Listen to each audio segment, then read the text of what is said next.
চিকিৎসা হচ্ছে আমাদের বেসিক, আমাদের একেবারে মৌলিক চাহিদা, যেটা আমাদের সবার পাওয়া উচিত। হয় সরকারের থেকে পাওয়া উচিত অথবা সুযোগ সুবিধা থাকা উচিত।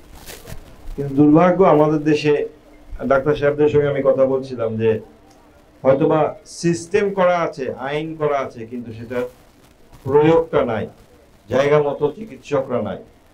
আমাদের ডোমার শহর এটা, কিন্তু আমাদের তো অনেকগুলো ইউনিয়ন আছে ভিতরে।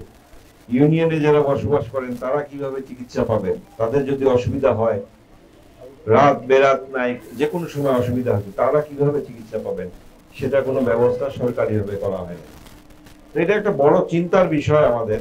আমার মনে হয় ভবিষ্যতে নির্বাচন হইলে, একটা গণতান্ত্রিক সরকার আসলে, আমরা সেই ব্যাপারে গভীরভাবে চিন্তা করব। আমাদের নেতা তারেক রহমান সাহেবও বিভিন্ন সময় বক্তৃতায় বলেছেন, ওনার 31 দফায় বলেছেন যে ইংল্যান্ডে NHS নামে ওদের যে স্বাস্থ্য ব্যবস্থা, সেটার আদলে একটা কিছু উনি এখানে করতে চান বাংলাদেশে, যাতে আপনারা যে চিকিৎসা ব্যবস্থা থেকে বঞ্চিত হচ্ছেন, দীর্ঘ সময়ে একটা অসুখ হলে যদি সেটা চিকিৎসা না করেন, তাহলে আস্তে আস্তে সেটা খারাপ দিকে যায়, এবং সেটা যদি চিকিৎসা না করা হইতে হইতে এমন ভাবে যায় যে তখন চিকিৎসা দিলেও আর হয়তোবা সেটা ঠিক করা সম্ভব হয় না।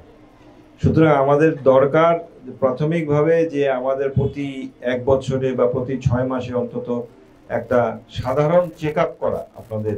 আপনাদের কিছু কিছু চেক আপ আছে, যেগুলা চেক আপ করলে বোঝা যায় যে ঠিক আছে, আপনাদের সবকিছু শরীরে ঠিক আছে, অথবা কোনো কিছু ঠিক নাই, কোনো ইন্ডিকেশন দিচ্ছে যে দেখা যাচ্ছে যে সেটা ক্যান্সার হইতে পারে, সেটা অন্য কোনো জটিল রোগ হইতে পারে, অথবা ছোট কিছু হতে পারে। এগুলাকে অ্যাভয়েড করার জন্য একেবারে শেষ পর্যায়ে যায় যাতে না ধরা পড়ে, এই জন্য পৃথিবীর বেশিরভাগ দেশে কিন্তু এই যে স্বাস্থ্য অসুবিধা না হইলে মানুষে যে স্বাস্থ্য পরীক্ষা করে, কিন্তু আমাদের দেশে শুধু একেবারে কঠিন রোগে ভুগলে তখন আমরা ডাক্তারের কাছে যাই এবং তখন চিকিৎসা নিতে যাই।